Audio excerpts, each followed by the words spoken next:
LV-426, often thought of as a planet but technically a moon, of Kalpamos, the fourth planet orbiting Zeta II in the Reticuli system, was described as a rock with no forms of indigenous life prior to being selected for terraforming.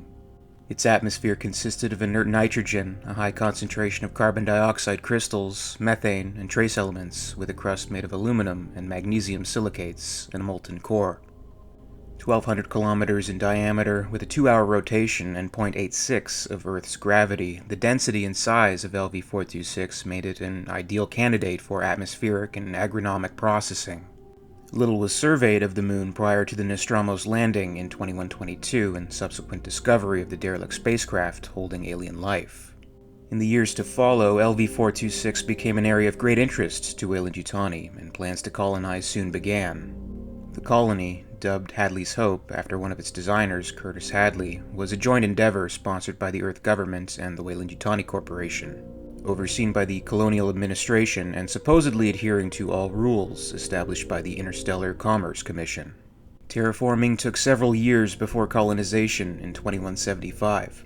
By then, the classification of the so-called planet had been familiarized not as LV-426, but as Acheron to all involved.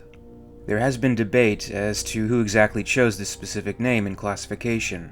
WEYLAND has claimed it was unofficially named Acheron as early as 2157 by the first terraforming team to land, which was led by Curtis Hadley and co-founded by the Extrasolar Colonization Administration. Terraformers, however, claimed that the reclassification was all WEYLAND doing, and it all came down to the company's marketing strategies to entice colonists to sign up to join Hadley's Hope. Simply, it was believed that colonists wanted to move to a world, not a catalog number. Regardless, the name was a curious choice to those aware of its origin. In ancient Greek mythology, Acheron was one of the rivers that ran through the netherworld.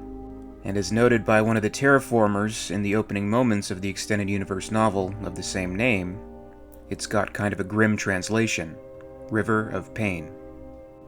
This reclassification can be traced as early as James Cameron's treatment for Aliens, and it was his concept to assign an actual name to LV-426.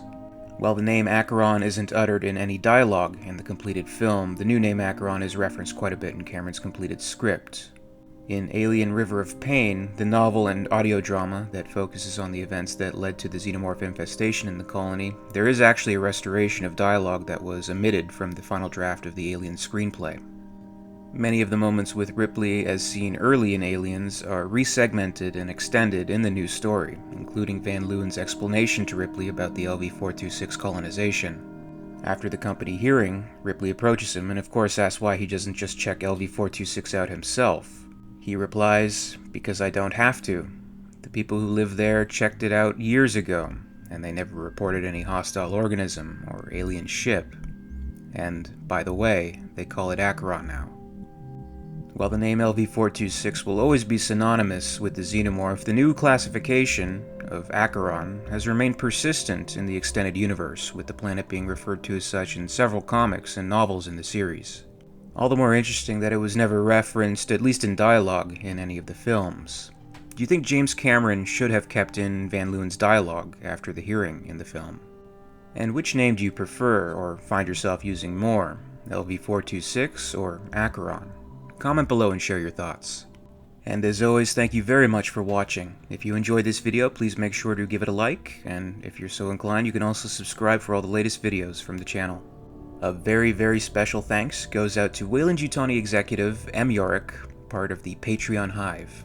If you'd like to join the Hive and support the channel, check out my Patreon page for exclusive posts and contests. In the meantime, you can catch up with Alien Theory over social media. Follow @alien_theory on Twitter and @alientheoryyt on Facebook and Instagram for more.